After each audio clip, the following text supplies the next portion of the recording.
आज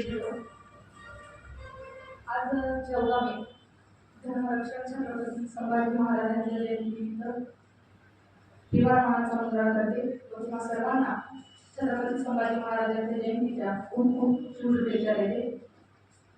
आदरणीय व्यासपीठ, खरं तर मी कधीच व्यासपीठ हा शब्द उल्लेख करत नाही, विचारपीठ. कारण विचारांची देवाणघेवाण करणारं एक आदर्श विचारपीठ या ठिकाणी उपस्थित आहे. त्यामुळं विचारपीठावर उपस्थित असलेल्या सर्व मान्यवरांचं आणि या ठिकाणी आमचे विचार ऐकण्यासाठी मी सुद्धा ज्या ठिकाणी बसले होते त्या सर्वांचं, माझ्या बंधू भगिनींचं, आदरणीय गुरुवारी असतील, काही आमच्यापेक्षा सिनियर ज्येष्ठ मंडळी असतील, त्या सर्वांचं सुद्धा मी या ठिकाणी अभिनंदन करते. खरं तर इतक्या उच्च शिक्षित विचारवंतांसमोर मी माझे विचार करणे इतकी मोठी नाही, पण एक आदर्श, एक उत्तम अष्टपैलू व्यक्तिमत्व मी या ठिकाणी बघितलं. खरं तर सांगायचं म्हटलं तर आमदार खासदार म्हणजे खूप मोठ्या विचारपीठावर मी बोलली आहे, पण त्यापेक्षाही जर अतिशय आनंद जर मला कधी झाला असेल तर तो आज. कारण हे मनातून मला सांगावंसं वाटतं. कारण इतका आनंदमय एक स्त्री, आता सर्व सरांनी सांगितलेलं आहे, मॅडमनी सांगितलेलं आहे.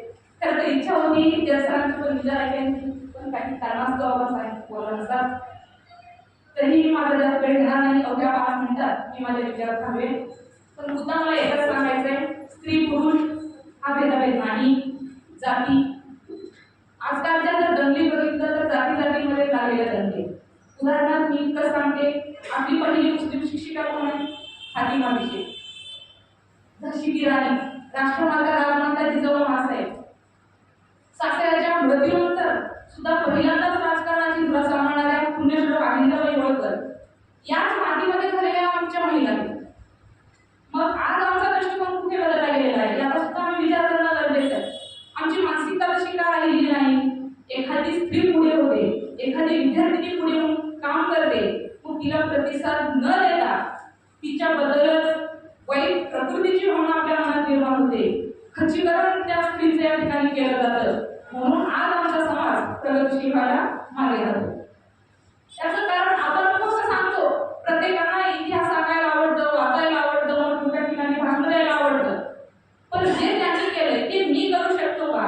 माझ्यामध्ये ती धमक आहे का? ही विचारधारा आपण आपल्या ठिकाणी निर्माण करू शकत नाही. सर्व माझे वडील काय एकच सांगत असतात, शिक्षण, डिग्री, पद, पैसा हे फक्त पोटाची खळगी भरण्यासाठी नाही, तर त्याचा उद्देश, त्याचा फायदा समाजाला व्हावा. कारण समाज कधीच कोणाचं उसनं ठेवत नाही. आपण जे घेतलेलं आहोत, प्रत्येक कार्याची सुरुवात स्वतःपासून करायला हवी.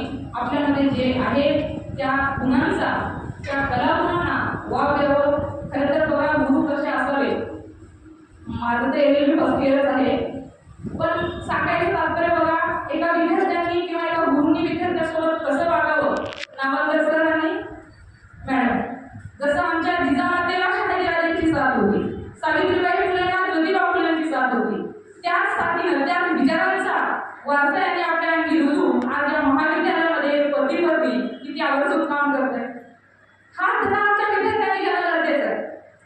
आम्हाला फक्त यायचं, किंचित करायचं, विद्यार्थी घडवायचं हा भाग नाही, पण आपण काय करू शकतो आणि त्याचा समाजाकडे काय प्रभाव होईल, विद्यार्थ्यांनी आपल्या अंगातून कोणते गुणधर्म भेटले पाहिजे, ही विचारांची वसा आणि वारसा सुद्धा आम्ही लक्षात घेतलं पाहिजे.